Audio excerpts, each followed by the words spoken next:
The year was 2022. Will Smith was giving Chris Rock a beatdown. Yes. Hans Nyman discovered a new way to cheat. Elon Musk spent a whole lot of money on a pile of garbage. And Redacted was about to attend a local Yu-Gi-Oh tournament. Wait, what? Hold on. Hang on. Is this actually a story about a real person? Is this like Cossie ID moment if I watch this? We'll pretend it's fictional. Alright, if you guys have been following this story series, you'll know that I typically like to include the original poster's name for whom I got this story from originally. But in this particular case, the account was deleted. Okay. So, we're just going to call him Ben for the rest of this video. Alright, shout outs to Ben. Now, when I say Yu-Gi-Oh! Tournament, I don't mean some YCS or World Championship qualifier. I simply mean a fairly small local event. Whilst there was some prizing on the line, typically this style tournament is aimed towards the more casual Yu-Gi-Oh! Audience and isn't overly sweaty. The reason I'm bringing this up now is it makes how this story ends just sound that much more bizarre. It was the day of the tournament, and Ben had decided that for this event, he was going to bring one of his favourite pet decks, Marine Cess. I swear, I promise you this isn't about me, okay? Before you jump to conclusions and think I was sharking at locals or something, don't get accusatory here. This is not about me, okay? And keep in mind, this was still just a few months shy of the major support this art type got, so at this time, it wasn't exactly considered the greatest deck around. Brazil! Now, for those of you unfamiliar with so this art doesn't type, even have the a deck coral. is pretty simple. Start off with a small oceany waifu, and then climb your way up to make one really big ocean waifu. When combined with a reef? field spell and a heart, become immune to most forms of standard removal, making them really hard I have a feeling this someone's gonna get kaiju'd in this story. for your opponent to deal with. Now, despite Ben's deck being a fairly meh archetype, he actually came to this tournament clapping fools, defeating an Adventurer Despia player round 1, then again in round 2, Did he draw Ash Blossom?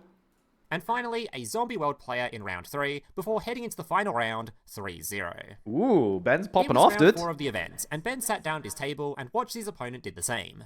Now at this point, things seemed pretty normal. There was absolutely no red flags coming from the guy sitting across from him. All things Okay. considered, he just seemed like a regular chill dude. For now. And after a small bit of casual small talk, the first game of the series begun. His opponent was on Madolche, another art What is this locals where the finals is pre-support Marine says versus Madolche? type that wasn't exactly considered very good, and Honestly, base locals. If you don't take meta decks to locals, you're I'm your number one fan. certainly not something you'd expect to see in the 3-0 pairings of a tournament. Both players drew their starting hands, and the Madolche player was to go first, only his turn wasn't going to last very long, as he proclaimed to Ben that he had in fact bricked, before passing on essentially nothing at all. Ben was then able to simply set up his boss monster along with a couple of tech cards, but before he could even end his turn, his opponent just scooped it up. Game 2. This game was a long one. Neither player had bricked, and both players had begun engaging in a rigorous back and forth that had lasted 8 or 9 turns. His opponent had already managed to remove Ben's boss monster twice this game, shuffling it back to the deck with Madolche Queen Tiramisu after removing the pesky field spell that was protecting it.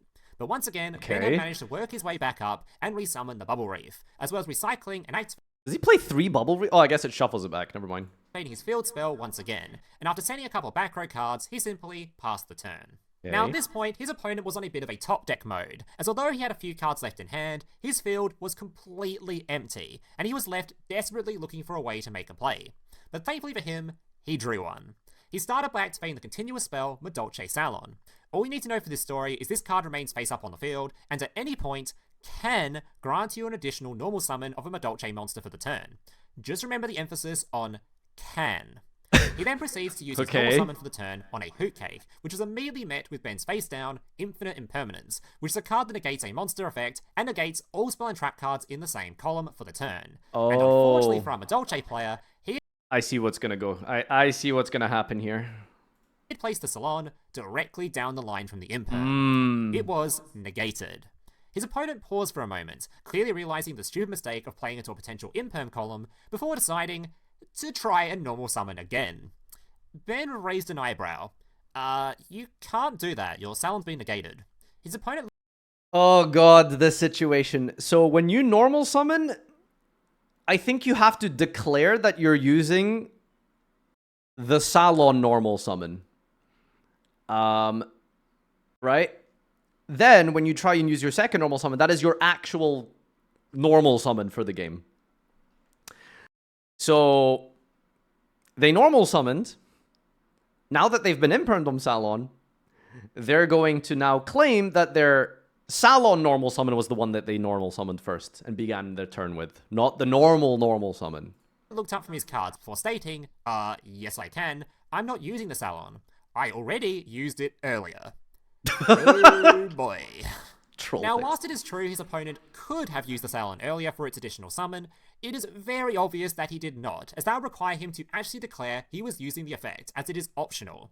It's not just something that is assumed. His opponent had clearly forgotten to declare it, or just never intended to in the first place. He then began to go on a bit of a ramble about why he never actually needed to declare the use of the card. Honestly, someone should have given this guy an improv award for the amount of bullshit he was coming up with. Ben just sat there and endured it. I'm sure everyone has experienced this exact thing, but has anyone had someone reference the game as a ruling justification? Like, oh, actually, you know you can't do that, right? That's not illegal. Oh, but it works in Redacted. I think that's happened 100 times to me over the years. And you can probably assume, by the way, that game has never been bugged. That game has never had any issues that I've noticed. It's almost always their interpretation of the game state that's wrong.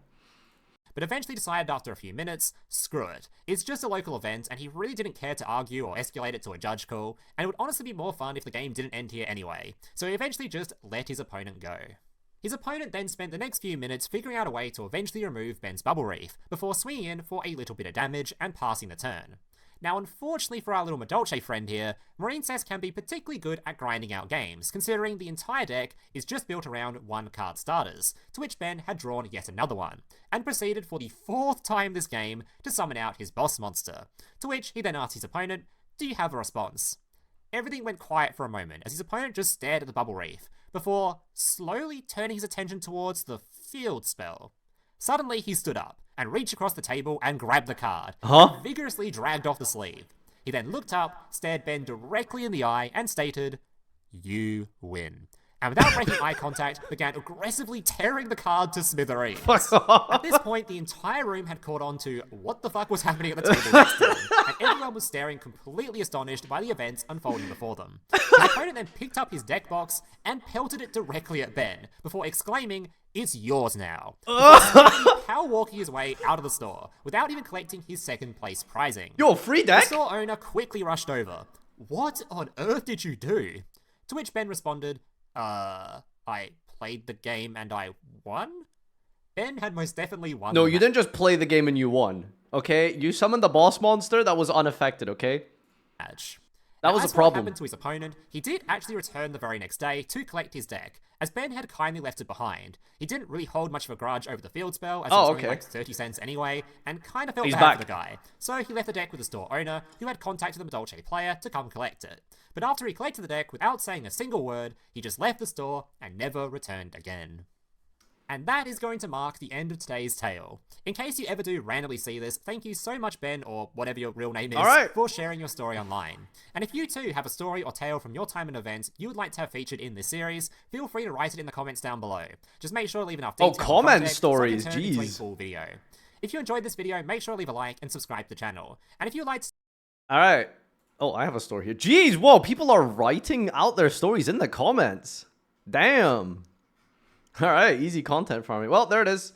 Guys, this is a little bit of advice. You might disagree or agree, but try and not physically assault your opponent. I know it's hard to like just not let that get the best of you, but I would highly recommend that you don't like assault your opponent, okay? As much as their deck could be total bullshit, it's in your best interest to not attack your opponent. But what if they're playing nope, there's no ifs and buts. There's no exception to the rule. You know, rules are not made to be blah, blah, blah, blah, blah. Okay, you don't do this, all right?